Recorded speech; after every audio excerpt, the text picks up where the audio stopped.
बिस्मिल्लाहिर्रहमानिर्रहीम। अस्सलामु अलैकुम। मैं हूं मुदस्सिर शाही एडवोकेट और आप देख रहे हैं लीगल इश्यूज़।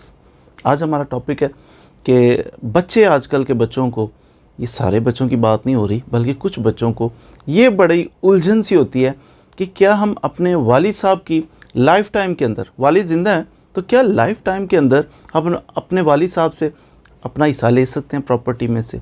उनकी बहुत सारी जनाब प्रॉपर्टीज़ हैं, उनका जनाब घर हैं, दुकानें हैं, मकानात हैं कुछ, फिर उनके कुछ ज़रई ज़मीन उनके पास है, तो बड़े अच्छे हैं माशाल्लाह, वेल ऑफ है हमारे वालिद साहब। लेकिन इतराज़ ये आता है कि दो चीज़ें, एक तो ये कि वो बुखल से काम लेते हैं। वालिद साहब हैं, ख़र्च नहीं हमारे ऊपर कर रहे, तो हम क्राइसिस में हैं, खाने को कुछ नहीं मिलता, तो इतनी प्रॉपर्टीज़ को करना क्या है। तो वालिद साहब को चाहिए कि वो ढेर सारे पैसे निकालें, ख़र्च करें, ख़ुद भी खाएं, हमें भी खिलाएं। तो दूसरी चीज़ ये होती है कि वालिद साहब जो हैं वेल ऑफ हैं, बड़ी प्रॉपर्टी हैं उनके पास, और वो क्या करते हैं कि किसी बच्चे को महरूम कर रहे हैं, किसी बेटी को या बेटे को महरूम कर रहे हैं और किसी को नवाज रहे हैं। बेटों में फ़र्क कर रहे हैं, डिस्क्रिमिनेशन कर रहे हैं बच्चों के अंदर कि ये बेटी है तो इसको सुरखाब के पर लगें, इसको और नवाजो, ये बेटा साहब हैं इसको और नवाजो, उसको महरूम कर दो। तो इस वजह से शिकायत आती हैं। बच्चे जो हैं अदालतों का भी बाज़ दफ़ा रुख करते हैं, लेकिन नादानी में करते हैं। उससे बेहतर है कि पहले हमारी एक वीडियो देख लिया करें, उसके बाद फिर अदालत में जाना पड़े तो चले जाएं। अच्छा, बच्चे जो हैं अदालत का रुख करते हैं, वकला का रुख करते हैं कि जनाब हमें गाइड करें कि वालिद साहब ज़िंदा हैं तो इनके लाइफ टाइम के अंदर अंदर कोई प्रॉपर्टी में से हमारा जो हिस्सा बनता है हमें दे दें, बाकी जो चाहें करें, हम बहुत तंग हैं वालिद साहब से। इसके लिए कानून ये कहता है कि जब तक वालिद साहब ज़िंदा हैं, कोई भी मालिक अगर ज़िंदा है तो उस मालिक की मर्ज़ी के बगैर कुछ नहीं किया जा सकता। ऑनर है किसी चीज़ का, उसका घर है, उसका मालिक है, या फिर ज़रई ज़मीन है, उसकी दुकानें हैं, जो भी है, ये उसका मालिक है। ये चाहे तो सेल करे, चाहे किसी को गिफ्ट करे, चाहे तो उसकी अर्निंग जितनी भी है उसमें से कुछ बेनिफिट्स आ रहे हैं वो जिसको चाहे दे, जिसको चाहे ना दे, जब तक ये ज़िंदा है। कानून तो यही कहता है। इसलिए अगर आप अदालत का दरवाज़ा खटखटाएंगे भी, किसी वकील साहब के पास चले जाएंगे कि अब्बा जी से हिस्सा ले के दें जल्दी से मुझे, तो हो सकता है कोई हाँ कर भी ले, लेकिन मिलेगा नहीं। अब्बा जी से हिस्सा उनकी लाइफ टाइम में है, उनकी प्रॉपर्टी से बंदा कहे कि ले लूँ जितना, भाई जितना कितना तुम्हारा तो बनता ही नहीं है। वो जो चीज़ मिसअंडरस्टैंडिंग आ रही है ना आपके दिमाग में, वो ये है कि विरासत, रिमेंबर वन थिंग, कि विरासत जो है, प्रॉपर्टी वालिद की विरासत बच्चों में मुंतकिल होती है, बिल्कुल होती है, लेकिन विरासत, प्रॉपर्टी विरासत उस वक्त बनती है जब वालिद की डेथ होती है। किसी बंदे की डेथ हो जाए, जो उसने छोड़ा, जो प्रॉपर्टी उसने छोड़ी, ये विरासत बन जाती है। अब विरासत है, ये प्रॉपर्टी नहीं है, ये विरासत है। विरासत को डिस्ट्रीब्यूट करना है कानूनी तरीके से, शरई तरीका है, कानून भी हमारा शरीयत के ताबे है। उसके जितना किसी का राइट बनता है, बेवा है तो 1/8 दे दो, फलां है तो उसको इतना दे दो, बच्चा है इतना, बच्ची है इतना, तो वो डिस्ट्रीब्यूट होगा उस वक्त जब विरासत बनेगी। विरासत की तकसीम होती है, किसी इंसान की ज़िंदगी के अंदर उसकी प्रॉपर्टी की तकसीम नहीं होती। हाँ, अगर आप मैक्सिमम ये कर सकते हैं लाइफ टाइम के अंदर, अगर लड़का है 18 साल से उसकी उम्र कम है, अब्बा जी ख़र्चा नहीं देते, पढ़ाई के लिए ख़र्चा नहीं देते, खाने पीने के लिए नहीं देते, लिबास के लिए नहीं देते, या बेटी है अनमैरिड है, उसकी शादी नहीं हुई अभी, शादी से पहले पहले बेटी और बेटा 18 साल तक, फिर आप दावा दायर कर सकते हैं, क्लेम कर सकते हैं कि खाने पीने के लिए दिया जाए, हमें मेंटेनेंस दिया जाए। ये एक तरीका है वालिद साहब से पैसे निकलवाने का। अगर आप कहें कि प्रॉपर्टियां ले के वालिद साहब की जनाब उसकी 20 मकान है तो 1 2 3 मुझे भी बीच में, ऐसा पॉसिबल नहीं है, ऐसा होगा भी नहीं। होगा तो सिर्फ मेंटेनेंस की हद तक हो सकता है, वो भी अगर बच्चे की उम्र 18 साल से कम है। 18 साल से पहले तो आमतौर पे बच्चों को ये उलझन होती भी नहीं है। 18 साल से बाद जाके या शादी के बाद जाके फिर उनको ऐसे ख्यालात आना शुरू होते हैं कि वालिद साहब की प्रॉपर्टी हमें मिल जाए।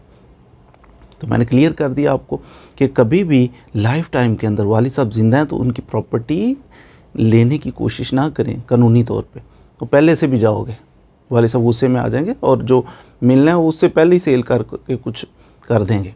कभी भी वालिद साहब से उलझना नहीं, वालिद साहब से क्लेम नहीं करना कि जनाब ये मेरा हिस्सा कोई नहीं, 1% 1 इंच भी आपका हिस्सा नहीं है। सिर्फ ये आपका हक़ है कि आपको मेंटेन किया जाए, खाना दिया जाए, आपको लिबास दिया जाए, आपको एजुकेशन दी जाए। ये चीज़ें राइट हैं आपकी। 18 साल तक आप क्लेम कर सकते हैं, दावा भी कर सकते हैं, ले भी सकते हैं। लेकिन प्रॉपर्टी का कहे ना हक़ बनता है कि प्रॉपर्टियाँ मेरे नाम लग जाएँ, तो वो नहीं, वो विरासत बनेगी तो फिर जिसका जितना शेयर बनता है। हाँ, यहाँ पर हम बच्चों को तो बड़ा कहते हैं कि बेटा आप केयर करें, आप पेरेंट्स की इज़्ज़त करनी भी चाहिए, ढेर सारी इज़्ज़त करनी चाहिए, प्रॉपर्टी का लालच भी नहीं करना चाहिए।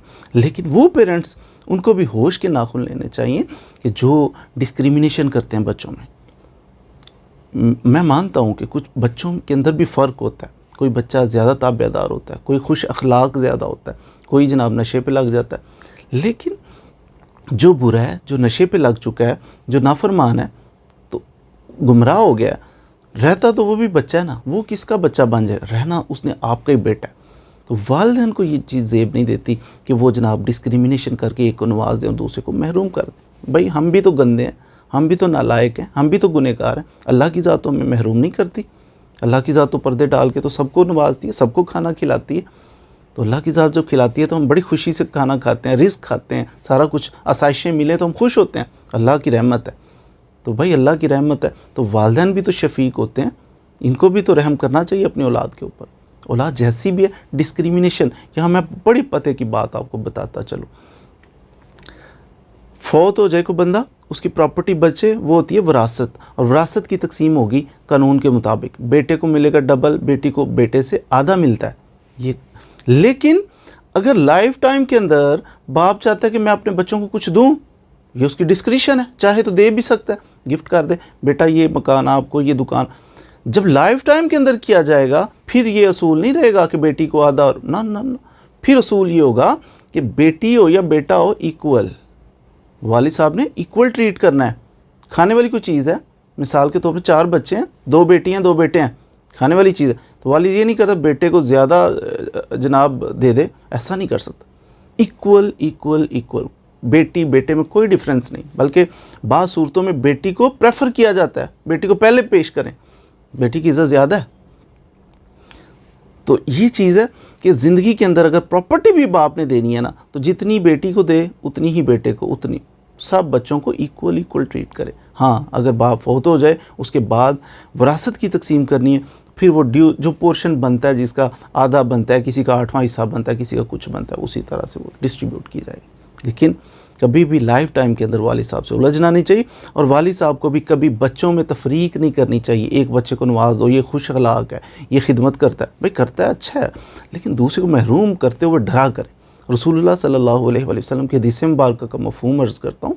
आपने फरमाया जो अपने बच्चों के अंदर फ़र्क करता है ना, एक बच्चे को ज़्यादा नवाजता है और दूसरे को महरूम करता है, क़यामत वाले दिन इस हालत में उठाया जाएगा कि उसके आधे चेहरे के ऊपर गोश्त होगा, आधे चेहरे के ऊपर गोश्त ही नहीं होगा। तो ये बड़ा एक हसास मामला है कि बच्चों के अंदर डिस्क्रिमिनेशन का, बेटी हो या बेटा हो या बेटे हो, ना बेटों के अंदर डिस्क्रिमिनेशन, ना बेटियों और बेटों के अंदर डिस्क्रिमिनेशन करें, फ़र्क नहीं डालना।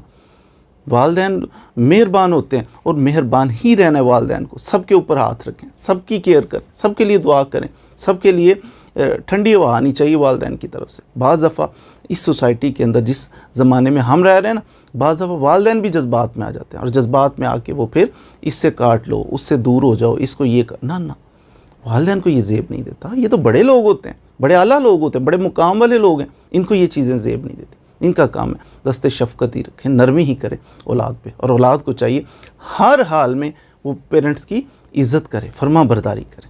वो जो प्रॉपर्टियाँ लेने के चक्कर में नहीं, वैसे इज़्ज़त करें। अल्लाह ताला ऐसे असबाब पैदा करेगा, आप ख़ुद से बहुत सारी प्रॉपर्टियाँ आपको मिल जाएंगी। वालिदैन से ना मिले, आपको अल्लाह की ज़ात असबाब ऐसे पैदा फरमाएगी कि आपको ढेरों प्रॉपर्टियों की कमी नहीं रह जाएगी, ऐसी बरकत होगी। मज़ीद वीडियोज़ के लिए हमारे साथ रहिए। Thank you very much.